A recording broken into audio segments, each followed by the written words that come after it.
ನಮಸ್ಕಾರ. ಇವತ್ತು ನಾವು ಭಗವಾನ್ ಶ್ರೀಕೃಷ್ಣನ ಜೀವನದ ಒಂದು ತುಂಬಾನೇ ಅದ್ಭುತವಾದ ಘಟನೆಯ ಬಗ್ಗೆ ಮಾತಾಡೋಣ. ಕೃಷ್ಣ ಒಂದು ಇಡೀ ಗ್ರಾಮವನ್ನೇ ರಕ್ಷಿಸೋಕೆ ಒಂದು ದೊಡ್ಡ ಬೆಟ್ಟವನ್ನೇ ಎತ್ತಿ ಹಿಡಿದ ಕಥೆ ಇದು. ಇದು ಬರೀ ಒಂದು ಪೌರಾಣಿಕ ಕಥೆ ಅಷ್ಟೇ ಅಲ್ಲ. ಇದರಲ್ಲಿ ನಂಬಿಕೆ, ಪ್ರಕೃತಿಯ ಮಹತ್ವ, ಆಮೇಲೆ ಅಹಂಕಾರ ಹೇಗೆಲ್ಲ ಪತನ ಆಗತ್ತೆ ಅನ್ನೋದ್ರ ಬಗ್ಗೆ ಒಂದು ದೊಡ್ಡ ಪಾಠನೇ ಇದೆ. ಸೊ ಇಲ್ಲೇ ಒಂದು ದೊಡ್ಡ ಪ್ರಶ್ನೆ ಹುಟ್ಕೊಳ್ಳುತ್ತೆ. ಒಂದು ಬೆಟ್ಟ ಒಂದು ಇಡೀ ಹಳ್ಳಿಯನ್ನೇ ಹೇಗೆ ಕಾಪಾಡಿತು?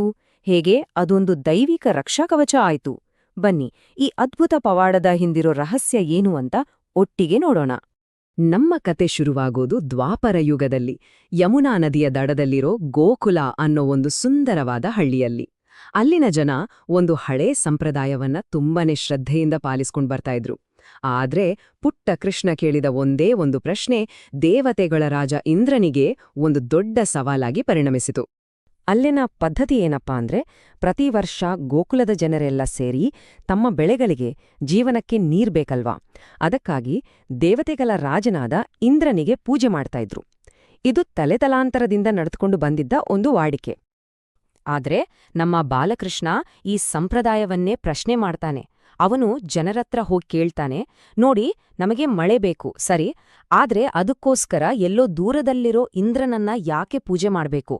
ನಮಗೆ ದಿನ ಮೇವು, ನೀರು, ಆಶ್ರಯ ಎಲ್ಲವನ್ನೂ ಕೊಡ್ತಾ ಇರೋ ಈ ಗೋವರ್ಧನ ಬೆಟ್ಟನೇ ಅಲ್ವಾ ನಮ್ಮ ನಿಜವಾದ ದೇವ್ರು? ಬನ್ನಿ, ನಮಗೆ ಜೀವ ಕೊಡ್ತಾ ಇರೋ ಈ ಪ್ರಕೃತಿಯನ್ನೇ ಪೂಜಿಸೋಣ ಅಂತ ವಾದಿಸ್ತಾನೆ. ಯೋಚ್ನೆ ಮಾಡಿ, ಆ ಕಾಲಕ್ಕೆ ಇದು ಎಂಥ ಕ್ರಾಂತಿಕಾರಿ ಆಲೋಚನೆ ಆಗಿತ್ತು. ಸೊ ಈ ಎರಡು ಪೂಜೆಗಳ ಮಧ್ಯೆಯಿರೋ ವ್ಯತ್ಯಾಸವನ್ನ ನೋಡಿದ್ರೆ ಕೃಷ್ಣನ ವಾದ ಎಷ್ಟು ಸರಿ ಇತ್ತು ಅಂತ ಗೊತ್ತಾಗುತ್ತೆ. ಒಂದ್ಕಡೆ ಇಂದ್ರನ ಪೂಜೆ, ಅದು ಕೇವಲ ಮಳೆಗಾಗಿರೋ ಒಂದು ನಿರೀಕ್ಷೆ ಅಷ್ಟೆ. ಇನ್ನೊಂದ್ ಕಡೆ ಗೋವರ್ಧನ ಪೂಜೆ, ಅದು ಪ್ರತಿದಿನ ತಮ್ಮನ್ನ ಸಲಹತಿರೋ ಕಣ್ಣಿಗೆ ಕಾಣೋ ಪ್ರಕೃತಿಗೆ ಗೌರವ ಸಲ್ಲಿಸೋದು ಅಲ್ವಾ. ಇದು ಕಣ್ಣಿಗೆ ಕಾಣದ ನಂಬಿಕೆಗಿಂತ ಕಣ್ಣಿಗೆ ಕಾಣುವ ವಾಸ್ತವಕ್ಕೆ ಕೃತಜ್ಞತೆ ಸಲ್ಲಿಸಿದ ಹಾಗೆ. ಸರಿ, ಗೋಕುಲದ ಜನರಿಗೆ ಕೃಷ್ಣನ ಮಾತು ಸರಿ ಅನಿಸ್ತು. ಅವರೆಲ್ಲರೂ ಸೇರಿ ಗೋವರ್ಧನಗಿರಿಗೆ ಪೂಜೆ ಸಲ್ಲಿಸಿದ್ರು. ಆದರೆ ಭೂಮಿ ಮೇಲೆ ನಡೆದ ಈ ಸಣ್ಣ ಬದಲಾವಣೆ ಸ್ವರ್ಗದಲ್ಲಿ ಒಂದು ದೊಡ್ಡ ಅಲ್ಲೋಲ ಕಲ್ಲೋಲವನ್ನೇ ಸೃಷ್ಟಿ ಮಾಡ್ಬಿಡ್ತು. ಹೌದು, ದೇವತೆಗಳ ರಾಜ ಇಂದ್ರನ ಅಹಂಕಾರಕ್ಕೆ ಇದೊಂದು ದೊಡ್ಡ ಪೆಟ್ಟು ಕೊಟ್ಟ ಹಾಗಾಯ್ತು. ತನ್ನ ಪೂಜೆಯನ್ನ ನಿಲ್ಲಿಸ್ಬಿಟ್ಟು ಒಂದು ಸಾಮಾನ್ಯ ಬೆಟ್ಟಕ್ಕೆ ಪೂಜೆ ಮಾಡಿದ್ದನ್ನ ನೋಡಿ ಇಂದ್ರನಿಗೆ ಸಿಕ್ಕಾಪಟ್ಟೆ ಕೋಪ ಬಂತು. ಸಹಿಸೋಕೆ ಆಗ್ಲಿಲ್ಲ. ನನ್ನನ್ನೇ ಅವಮಾನಿಸ್ತಾರಾ ಈ ಸಾಮಾನ್ಯ ಮನುಷ್ಯರು ಅಂತ ಅವರಿಗೊಂದು ಪಾಠ ಕಲಿಸ್ಲೇಬೇಕು ಅಂತ ನಿರ್ಧರಿಸಿದ.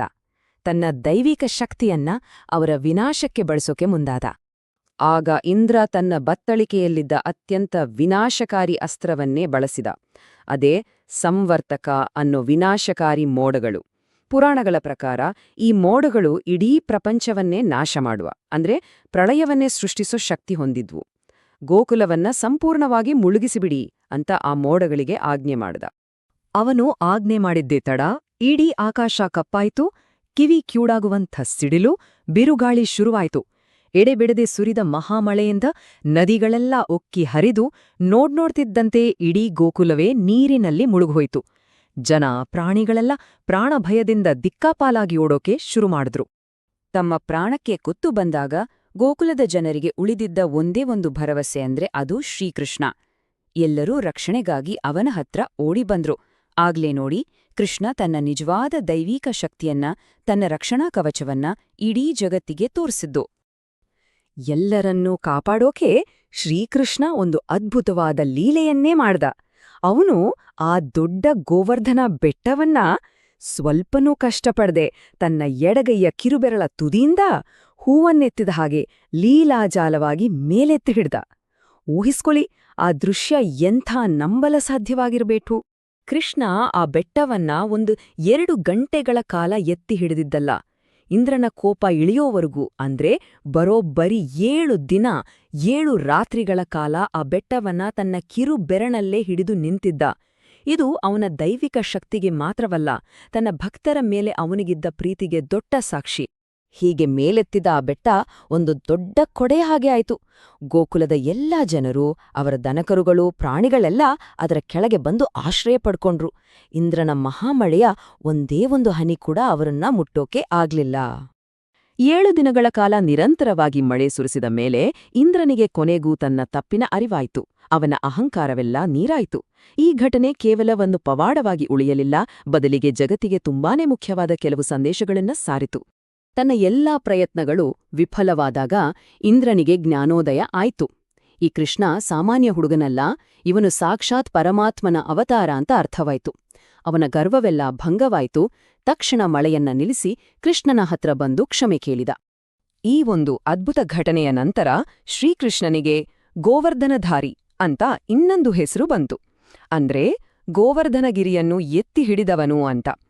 ಈ ಹೆಸರು ಅವನ ರಕ್ಷಕ ರೂಪವನ್ನ ಶಾಶ್ವತವಾಗಿ ನೆನಪಿಸುತ್ತೆ. ಹಾಗಾದ್ರೆ ಈ ಅದ್ಭುತ ಕಥೆಯಿಂದ ನಾವು ಕಲಿಬೇಕಾದ ಪಾಠಗಳೇನು?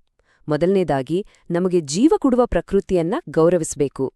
ಎರಡನೇದಾಗಿ, ದೇವತೆಯೇ ಆಗಿರ್ಲಿ ಯಾರೇ ಆಗಿರ್ಲಿ, ಅಹಂಕಾರಕ್ಕೆ ಯಾವತ್ತಿದ್ರೂ ಸೋಲು ಕಟ್ಟಿಟ್ಟ ಬುತ್ತಿ. ಮತ್ತು ಮೂರನೇ ಹಾಗೂ ಅತಿ ಮುಖ್ಯವಾದ ಪಾಠ ಅಂದ್ರೆ, ನಿಜವಾದ ನಂಬಿಕೆ ಎಲ್ಲಿದೆಯೋ ದೈವಶಕ್ತಿ ಅಲ್ಲಿಗೆ ಬಂದು ಯಾವುದೇ ಕಷ್ಟದಿಂದಲಾದ್ರೂ ನಮ್ಮನ್ನ ಕಾಪಾಡತ್ತೆ. ಈ ಘಟನೆಯ ನೆನಪಿಗಾಗಿ ಇವತ್ತಿಗೂ ಕೂಡ ದೀಪಾವಳಿ ಹಬ್ಬನ ಮರುದಿನ ಭಾರತದಾದ್ಯಂತ ಗೋವರ್ಧನ ಪೂಜೆಯನ್ನ ಆಚರಿಸಲಾಗುತ್ತೆ. ಇದು ಪ್ರಕೃತಿ ಮತ್ತು ಭಗವಂತನ ರಕ್ಷಣಾ ಶಕ್ತಿಯ ಮೇಲಿನ ನಂಬಿಕೆಯ ಒಂದು ಜೀವಂತ ಸಂಕೇತ. ಕೊನೆಯದಾಗಿ ಈ ಕಥೆ ನಮ್ಮೆಲ್ಲರ ಮುಂದೆಯೂ ಒಂದು ಬಹಳ ಆಳವಾದ ಪ್ರಶ್ನೆನ ಇಡುತ್ತೆ. ನಿಜವಾದ ದೈವತ್ವ ಅಂದೇ ಏನು? ಅದು ಅಧಿಕಾರವನ್ನ ತೋರ್ಸೋದ್ರಲ್ಲಿದೆಯಾ ಅಥವಾ ತನ್ನ ನಂಬಿದವರನ್ನ ರಕ್ಷಣೆ ಮಾಡೋದ್ರಲ್ಲಿದೆಯಾ? ಈ ಪ್ರಶ್ನೆಗೆ ಉತ್ತರ ಏನು ಅಂತ ಯೋಚನೆ ಮಾಡಿ.